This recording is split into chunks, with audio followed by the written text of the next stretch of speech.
يا صباح الخير. أنباء من ألمانيا إن الفنانة أنغام ربنا يشفيها يا رب، حالتها غير مستقرة. انتقالها للغرف العناية الفائقة، واحتمال كبير تخضع لعملية تانية لإزالة ورم من البنكرياس، وللأسف في احتمال إنها تضطر تشيل البنكرياس بالكامل. الحقيقة إن أنغام كانت بتعاني من ورم أو التهابات في البنكرياس من فترة، ودخلت المستشفى حتى قبل الحفلة الأخيرة اللي عملتها في العالمين.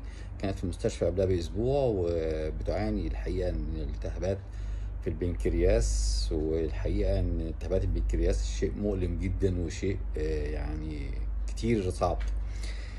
بعد ما عملت عملية بسيطة في ألمانيا وطلعت، وكان المفروض إن الموضوع خلاص، اكتشفوا إن لأ، لسه في ورم، واحتمال إن هي تدخل عمليات تاني، واحتمال للأسف إن هي تضطر لاستئصال البنكرياس بالكامل.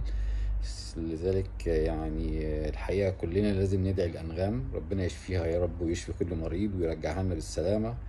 أنغام وإن كانت فنانة مصرية، إلا إنها كمان إنسانة مصرية، وتستاهل مننا الدعم، وتستاهل من كل الناس إنها تدعمها، ليقدر يوصل لها رسالة بأي طريقة من الطرق.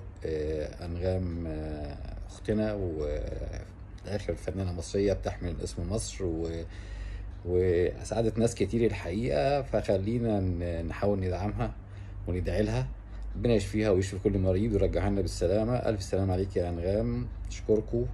أرجوكم اللي يقدر يدعمها بأي طريقة يدعمها، لأنها أكيد محتاجة لكل الدعم في الوقت الحالي. المرض تجربة إنسانية صعبة، وتجربة إنسانية بتخلي الإنسان بيكون في أضعف حالاته مهما كان هو مين. لذلك هي محتاجة لكل الدعم من كل الناس دلوقتي. أرجوكم حاولوا تدعموا أنغام. شكرا لكم، صباح الفل.